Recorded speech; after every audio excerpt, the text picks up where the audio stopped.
Assalamualaikum warahmatullahi wabarakatuh. Salam sejahtera bagi kita semuanya. Pada kesempatan kali ini kita akan melanjutkan materi PPKN untuk bab yang terakhir, yaitu Persatuan dan Kesatuan dalam Negara Kesatuan Republik Indonesia. Baik, sebelum kita mengawali pembelajaran pada hari ini, saya akan membuka dengan satu buah quotes dari Presiden Insinyur Soekarno, yaitu Presiden pertama Indonesia.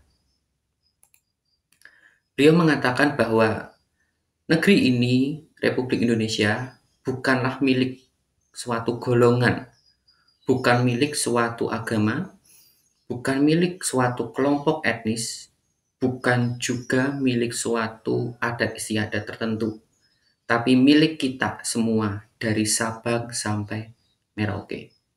Nah, dari quotes ataupun pernyataan Presiden Soekarno ini, sebetulnya pesan apa yang ingin disampaikan beliau kepada seluruh masyarakat Indonesia pada generasi saat itu, tapi juga untuk generasi-generasi mendatang, yaitu termasuk kita, bahwa beliau ingin menyampaikan supaya tidak ada kelompok manapun, baik itu dengan tendensi agama, kesukuan, ataupun budaya yang mengklaim bahwa Indonesia ini dikuasai ataupun ditempati oleh kelompok tertentu.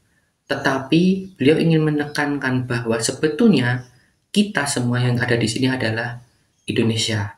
Nah, ini adalah esensi ataupun prinsip penting dari sebuah persatuan dan kesatuan, yaitu tidak adanya perbedaan di antara kelompok masyarakat yang ada di Indonesia.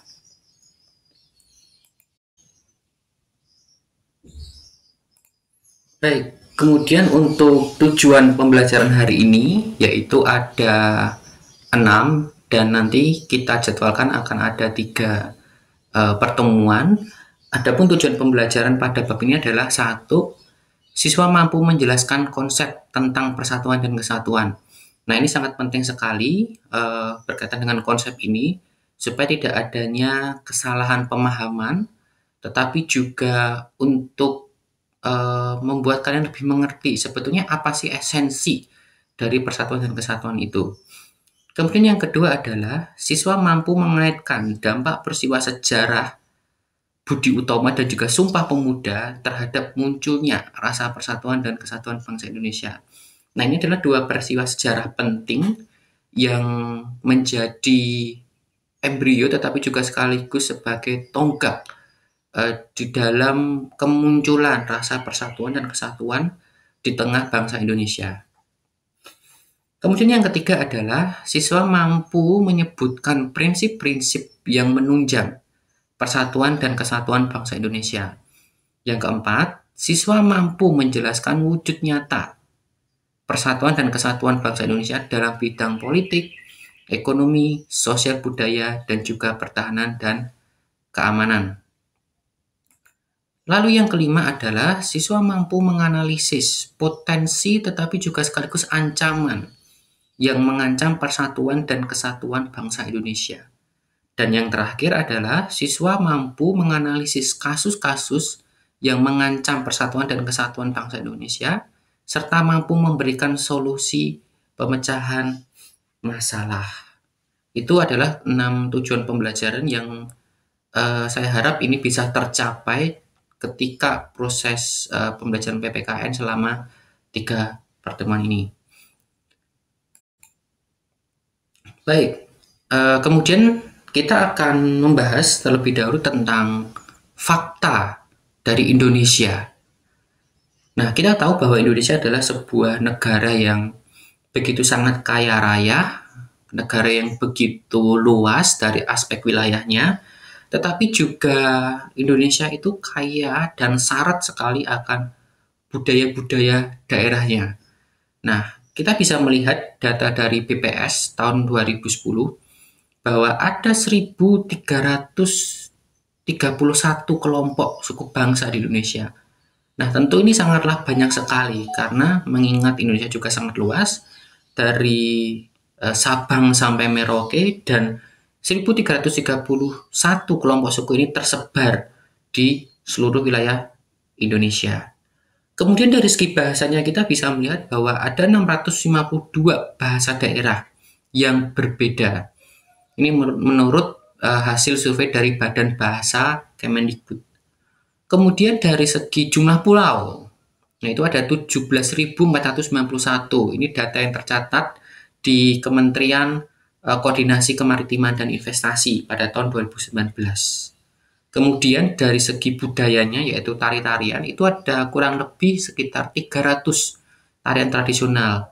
Ini yang tercatat. Belum lagi ada tari-tarian yang mungkin itu belum tercatat. Jadi mungkin bisa lebih dari 300. Kemudian yang terakhir adalah dari segi religiusitas atau keagamaan. Indonesia mengakomodir agama-agama Indonesia, dan saat ini sudah ada 6 agama di Indonesia yang secara hukum itu dilindungi oleh negara, yaitu ada Islam, yaitu ada Kristen, Protestan, kemudian ada Katolik, ada Hindu, Buddha, dan juga Konghucu.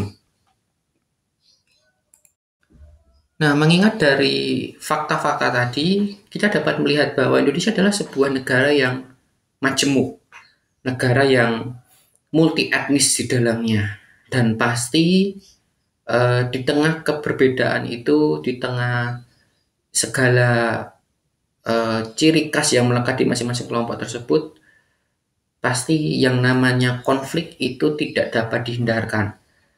Baik itu konflik yang mengatasnamakan agama, yang mengatasnamakan suku, ataupun ras. Nah, untuk itu penting sekali bagi bangsa yang multi etnis seperti Indonesia untuk menjaga persatuan dan juga kesatuan.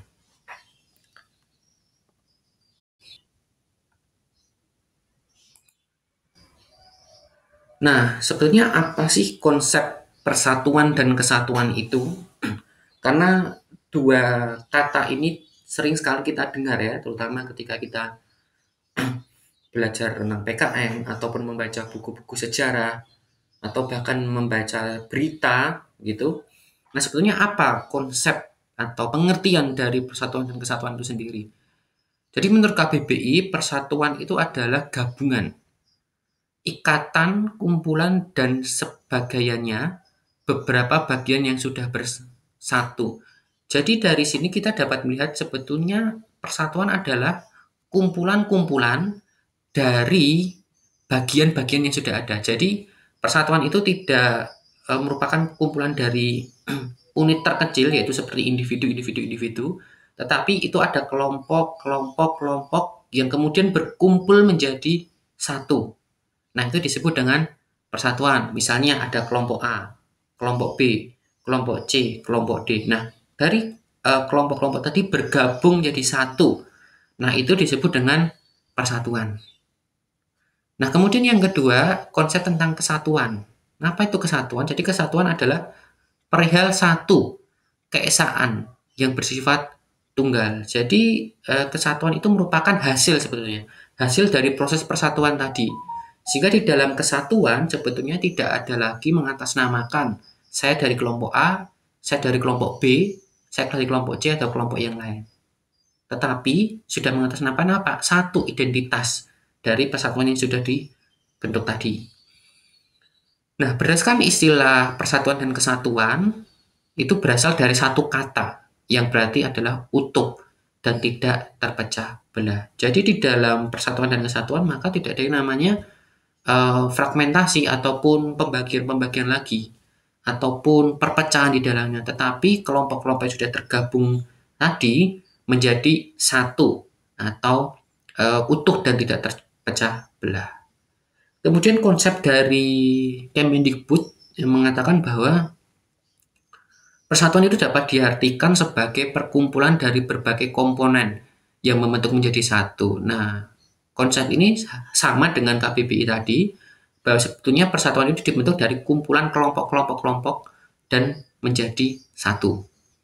Kemudian kesatuan itu merupakan hasil perkumpulan tersebut yang telah menjadi satu dan utuh.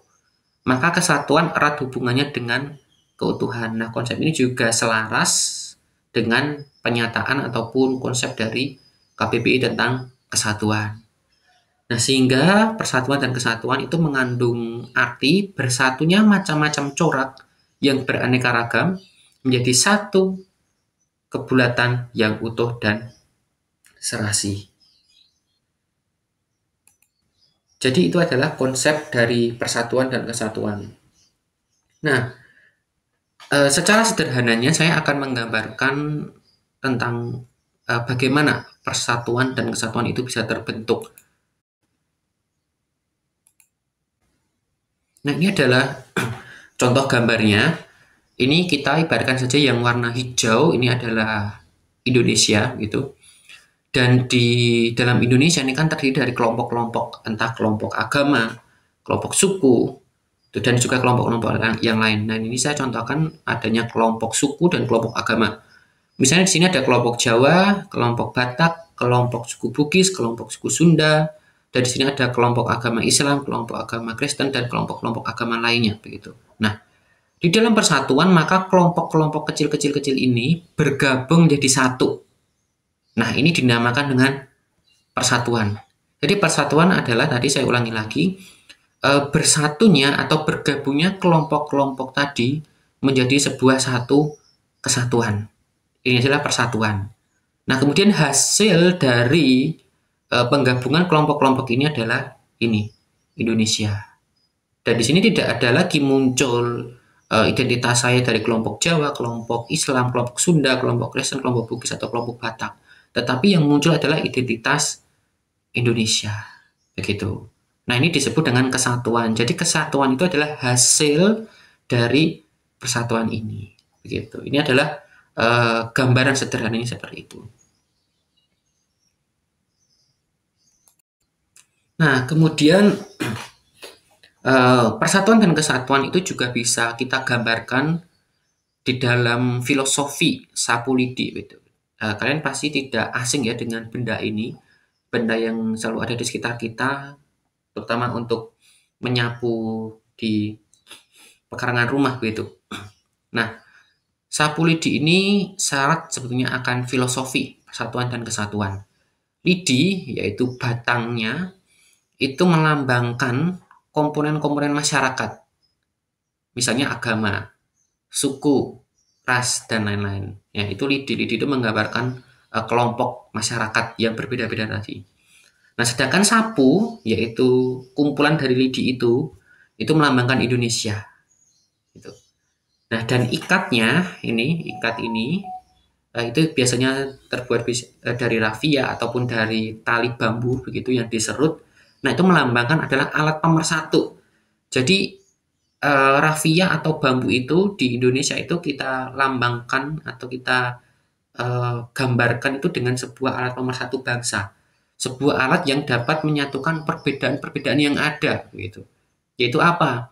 Seperti bahasa, ideologi yaitu Pancasila, kemudian bendera negara, lagu nasional, dan lain sebagainya. Jadi dengan adanya alat persatuan bangsa ini, perbedaan-perbedaan yang ada tadi bisa diakomodir dengan baik, sehingga itu dapat mempererat dan juga mempersatukan Indonesia. Gitu. Nah, dan apa yang terjadi ketika alat pemersatu bangsa ataupun tali ini putus, ya maka semua akan tercerai-berai begitu.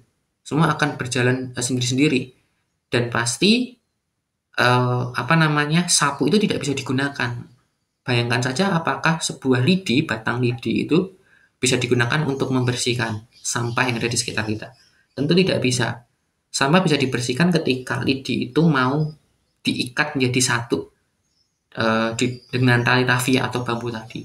Sehingga muncullah yang namanya sapu, dan sapu itu bisa digunakan untuk membersihkan sampah-sampah yang ada. Nah, itu adalah filosofi persatuan dan kesatuan dari sapu itu sendiri. Nah, kemudian kita akan berbicara sedikit tentang sejarah. Dan pasti sejarah ini seringkali kalian dengar atau kalian cukup pelajari juga di mata pelajaran sejarah Indonesia begitu. Jadi di dalam sejarah Indonesia ada peristiwa-peristiwa penting begitu. Nah, Di sini saya mengambil 3 contoh saja gitu, berkaitan dengan perjuangan yang ada di Indonesia. Nah, jadi sebelum munculnya organisasi-organisasi nasional di Indonesia gitu, yang pertama adalah Budi Utomo, di mana perjuangan untuk melawan penjajah itu masih bersifat kedaerahan. Artinya bahwa masing-masing daerah, masing-masing suku di Indonesia itu berjuang untuk tanahnya sendiri-sendiri. Nah, contohnya apa? Contohnya di sini ada Perang Padri. Perang Padri itu berlangsung pada tahun 1803 sampai 1838. Nah, Perang Padri ini dilakukan oleh masyarakat dari golongan Padri atau disebut golongan-golongan ulama, begitu, pemuka agama, itu di daerah Sumatera Barat dan sekitarnya di Kerajaan Pagaruyung. Nah, tokoh pemimpin yang cukup terkenal adalah Tuanku Imam Bonjol. Jadi di Perang Padri ini ya mereka hanya memperjuangkan untuk tanah Sumatera saja, untuk tanah Minang saja seperti itu. Mereka tidak mengatasnamakan Indonesia, begitu. Karena memang pada saat itu belum ada nama Indonesia dan rasa persatuan kesatuan di antara kelompok suku di Indonesia belum ada, belum muncul begitu. Sehingga mereka berperang untuk sukunya sendiri atau daerahnya sendiri. Kemudian yang kedua adalah adanya Perang Diponegoro, disebut juga dengan Perang Jawa. Itu pada tahun 1825 sampai 1830 yang berlokasi jelas di Jawa, di mana pemimpin yang paling terkenal adalah Pangeran Diponegoro. Ini juga sama, di mana Pangeran Diponegoro berjuang untuk Jawa itu sendiri, begitu. Kemudian yang ketiga adanya Perang Aceh.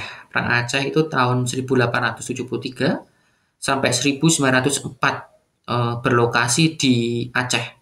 Tokoh pemimpin yang cukup terkenal adalah Teku Umar, ada Cut Nyadin, kemudian ada Cut Mutia dan juga tokoh-tokoh yang lain. Ini juga sama, Perang Aceh juga berjuang hanya untuk tanah Aceh saja. Jadi di sini kita bisa melihat bahwa pola untuk memperjuangkan melawan penjajah itu masih bersifat kedaerahan, masih memperjuangkan untuk sukunya sendiri ataupun daerahnya sendiri. Dan di sini bisa kita lihat kebanyakan dari perang-perang yang mereka lakukan ini menuai kekalahan. Kenapa? Ya karena mereka berjuang sendiri gitu. Belum ada ikatan satu dengan lainnya dengan kelompok-kelompok yang lain seperti itu. Tetapi kemudian pada tahun 1908 pola tersebut berubah dari yang sebelumnya bersifat kedaerahan, perjuangan bersifat kedaerahan, kemudian berubah menjadi pergerakan. Nah, apa itu pergerakan? Itu di dalam pembukaan Undang-Undang Dasar kalian pasti ingat ya dengan kata-kata gini, perjuangan dan pergerakan Indonesia. Nah, itu adalah bentuk atau pola dari Indonesia mencita-citakan kemerdekaannya, yaitu dengan cara perjuangan dan juga melalui pergerakan. Nah, kalau pergerakan ini bentuknya adalah bukan secara perang secara fisik begitu, berhadapan-hadapan dengan tentara Belanda dengan meriam, dengan bambu runcing atau lain sebagainya, tidak. Tapi kalau pergerakannya adalah pola untuk memperjuangkan kemerdekaan melalui jalan organisasi, melalui pemikiran-pemikiran, melalui ide-ide begitu. Sehingga di sini lebih bersifat terorganisir begitu karena ada organisasi yang menaungi pergerakan tersebut.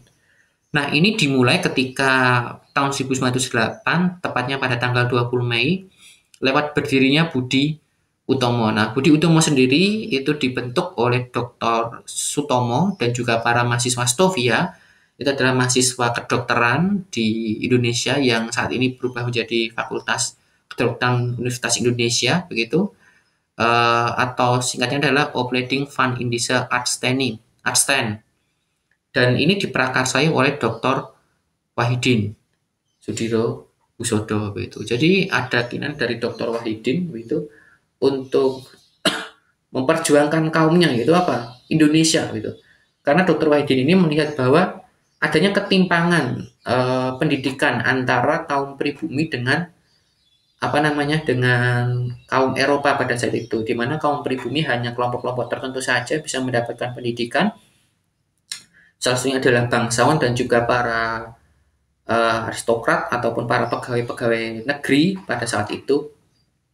Nah, di mana kemudian Dr. Wahidin mengumpulkan sumbangan-sumbangan dari para para orang-orang kaya pada saat itu, tapi juga mahasiswa-mahasiswa di sana, kemudian mendirikan sebuah ya bisa disebut sebagai yayasan begitu, ataupun lembaga pemberi beasiswa untuk masyarakat pribumi. Dan kemudian Dr. Wahidin berkeliling di Jawa dan akhirnya beliau bertemu dengan ini Dr. Sutomo, dan kemudian tercetuslah ide untuk membuat organisasi yaitu Budi Utomo tanggal 20 Mei 1908. Ini menjadi embrio dari munculnya pergerakan organisasi di Indonesia, di mana setelah Budi Utomo lahir diikuti dengan organisasi-organisasi yang lain seperti PNI, lalu Indonesia Party, kemudian ada Serikat Dagang Islam, dan organisasi-organisasi pergerakan lainnya. Kemudian sejarah yang kedua yang itu penting di dalam proses persatuan dan kesatuan itu adalah Sumpah Pemuda 28 Oktober 1928 gitu. Nah, ini dihadiri oleh 9 organisasi pemuda yaitu Jong Sumatran, kemudian ada Jong Batak, Jong Celebes, Pemuda Kaum Betawi, dan dari Perhimpunan Pelajar-Pelajar di Indonesia. Nah, pada peristiwa Sumpah Pemuda ini sudah ada komitmen, dan itu diwujudnyatakan dengan apa? Adanya ikrar dari para pemuda-pemuda di Indonesia ataupun manifestasi dari kelompok-kelompok yang ada, yaitu mewakili kelompok-kelompok suku, untuk mereka bersatu melawan penjajahan Belanda. Melalui apa? Melalui jalur pergerakan itu. Nah, kemudian apa makna di balik lahirnya Budi Utomo dan peristiwa Sumpah Pemuda? Jadi di dalam peristiwa Budi Utomo itu merupakan embrio dari munculnya persatuan dan kesatuan. Sebab setelah lahirnya Budi Utomo itu diikuti munculnya organisasi-organisasi lain. Kemudian yang kedua adalah puncaknya adalah di peristiwa Sumpah Pemuda. Pemuda Indonesia menyatakan ikrar untuk bersatu, tidak lagi berjuang secara terpisah di daerah-daerah masing-masing. Kemudian makna dari Sumpah Pemuda itu apa saja? Yang pertama adalah menjadi awal dari tumbuhnya kesadaran hidup berbangsa dan juga bernegara. Menjadikan bahasa Indonesia itu sebagai bahasa persatuan. Nah, di sini sudah ada alat pemersatu bangsa itu apa? Bahasa Indonesia. Karena mereka mulai mengakui bahasa Indonesia itu sebagai bahasa persatuan. Kemudian yang ketiga adalah munculnya lambang-lambang pemersatu. Nah, ini seperti bendera dan juga lagu Indonesia Raya yang pertama kali diperdengarkan lewat alunan biola dari W.R. Supratman. Kemudian yang keempat adalah menggalang dan memperkokoh persatuan dan kesatuan bangsa. Kemudian yang kelima adalah setelah Sumpah Pemuda diikrarkan, rakyat Indonesia seakan keras berjuang dan pantang menyerah untuk menyuarakan persatuan dan kesatuan, dan puncaknya adalah pada tanggal 17 Agustus 1945 Indonesia meraih kemerdekaannya melalui perjuangan dan juga pergerakan mereka. Nah, itu adalah makna dari Sumpah Pemuda. Jadi dari peristiwa Sumpah Pemuda ini kita bisa melihat bahwa ternyata dari para anggota organisasi-organisasi kepemudaan pada saat itu yang mewakili ataupun merepresentasikan suku di Indonesia, mereka mengesampingkan identitas-identitas kesukuan mereka begitu. Dan mereka memilih untuk saya mau bersatu menjadi satu kekuatan yang besar, yaitu bangsa Indonesia untuk melawan penjajahan. Nah, dan kita berharap sebenarnya semangat dari para pemuda-pemuda di Sumpah Pemuda tersebut masih ada di dalam diri kita, khususnya kalian sebagai generasi muda, di mana kalian bisa mencontoh nilai-nilai tersebut ya melalui hal-hal yang sederhana, misalnya ketika kalian bermain, ketika kalian berinteraksi dengan orang lain gitu, tidak melihat tendensi atas agama yang sama, suku yang sama, golongan yang sama begitu. Karena sekarang ini kita berbicara tentang Indonesia gitu. Identitas-identitas kesukuan itu harus dikesampingkan gitu. Tetapi bukan berarti kita tidak mencintai budaya kita atau mencintai agama kita, itu harus gitu. Kita harus memperdalam tentang pengajaran agama yang kita anut, tetapi juga mengembangkan budaya kesukuan kita atau budaya daerah kita gitu. Tetapi ketika kita bergaul di dalam lingkup nasional, maka kita tidak menonjolkan sisi kesukuan kita. Bahkan parahnya lagi adalah menganggap suku saya, agama saya itu lebih baik gitu. Tapi kalau kita berbicara konteks di dalam lingkungan sesama, di dalam komunitas agama yang sama ataupun suku yang sama, no problem itu, tidak masalah gitu. Nah, itu adalah nilai-nilai yang bisa kita pegang di dalam peristiwa Sumpah Pemuda dan juga Budi Utomo.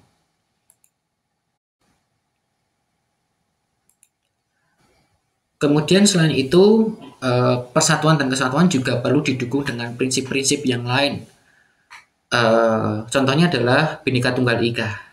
Jadi melalui prinsip Bhinneka Tunggal Ika, bangsa Indonesia itu wajib untuk menjauhkan diri dari sikap-sikap yang itu menganggap sukunya, agama itu lebih baik begitu. Tetapi dari semboyan Bhinneka Tunggal Ika, di sini kita dapat mengerti bahwa meskipun Indonesia itu berbeda-beda, dari latar belakang yang berbeda, dari suku berbeda, budaya yang berbeda, agama yang berbeda, tetapi faktanya Indonesia itu dapat bersatu. Dan itu sudah terlihat dan juga nyata dan juga tercatat secara sejarah di dalam peristiwa tadi, pergerakan tadi, baik itu Budi Utomo maupun di dalam Sumpah Pemuda. Kemudian prinsip yang kedua adalah nasionalisme. Nasionalisme adalah sebuah paham itu yang meletakkan kesetiaan tertinggi individu yang harus diberikan kepada negara dan juga bangsa. Nasionalisme bertujuan agar individu setiap warga negara itu memiliki suatu sikap atau perbuatan untuk mencurahkan segala tenaga dan juga pikirannya. Nah, jadi di dalam paham nasionalisme ini maka kepentingan negara itu menjadi kepentingan yang utama dengan mengesampingkan kepentingan pribadi maupun golongan. Jadi kita mencurahkan segala apa yang kita miliki, entah itu tenaga, kemudian entah itu pikiran, entah itu dana itu untuk memajukan bangsa dan negara kita. Nah, kemudian bagaimana yang caranya untuk menumbuhkan sikap nasionalisme? Kalian sebagai siswa tentu kalian belum bisa ya berkontribusi secara nyata gitu, misalnya dengan mungkin duduk di parlemen gitu, ataupun ikut bela negara di mungkin menjadi anggota TNI atau lain sebagainya, belum bisa karena kalian posisi kalian adalah masih siswa. Kemudian apa yang bisa dilakukan siswa berarti untuk mewujudkan nasionalisme ini? Ya berarti kalian belajar yang baik, gitu. Belajar yang maksimal, tidak menggunakan waktu kalian untuk bersantai-santai ataupun menggunakan waktu kalian untuk bersenang-senang gitu, dengan tidak mau belajar sama sekali. Nah, jadi dengan kalian belajar sungguh-sungguh, berharap nanti kalian bisa menjadi orang yang pandai, baik secara kognitif, secara akal, tapi juga secara akhlak dan secara hati nurani kalian baik, sehingga kelak nanti kalian akan jadi pemimpin-pemimpin, jadi penerus bangsa yang akan menggantikan para pemimpin-pemimpin. Gitu. Sehingga kalian dapat berkontribusi nyata di dalam persatuan dan kesatuan di bangsa dan negara kita. Seperti itu. Kemudian yang terakhir adalah kebebasan yang bertanggung jawab. Setiap individu itu memiliki kebebasan untuk menentukan kepentingan dan tujuannya, serta melakukan kegiatan yang dianggap penting. Kebebasan setiap individu itu dibatasi oleh etika dan juga norma yang berlaku di dalam masyarakat. Hal ini adalah bentuk tanggung jawab sehingga kehidupan masyarakat akan tetap berjalan dengan harmonis, selaras dan seimbang antara hak dan kewajiban setiap individu. Jadi, di dalam kita berinteraksi, bersosialisasi dengan masyarakat yang ada, yang itu notabene adalah masyarakat yang majemuk, itu kita harus mengedepankan ini kebebasan bertanggung jawab. Artinya kita tidak bisa apa namanya, menggunakan hak kita itu semau saya itu, sehingga itu bisa melanggar hak-hak kelompok masyarakat yang lain. Kalau itu dilakukan, ya maka nanti pasti konflik itu akan terjadi. Nah, di sini adalah pentingnya toleransi di situ. Jadi toleransi itu merupakan wujud nyata dari apa? Kebebasan yang bertanggung jawab, di mana saya menjalankan hak saya, tetapi juga saya menghormati hak-hak dari orang lain, dari kelompok masyarakat yang lain, begitu. Baik, itu dia hasil materi kita hari ini. Saya berharap dari apa yang saya sampaikan ini bisa kalian mengerti dengan baik. Tetapi yang jadi harapan saya adalah kalian tidak hanya saja mengerti, tetapi juga bisa melihat, memaknai, dan juga menghidupi nilai-nilai yang terkandung di dalam materi ini, termasuk di dalam nilai-nilai yang bisa kita teladani dari dua peristiwa besar tadi, yaitu Sumpah Pemuda dan juga dari munculnya Budi Utomo, begitu. Dan sampai berjumpa di materi PPKN selanjutnya.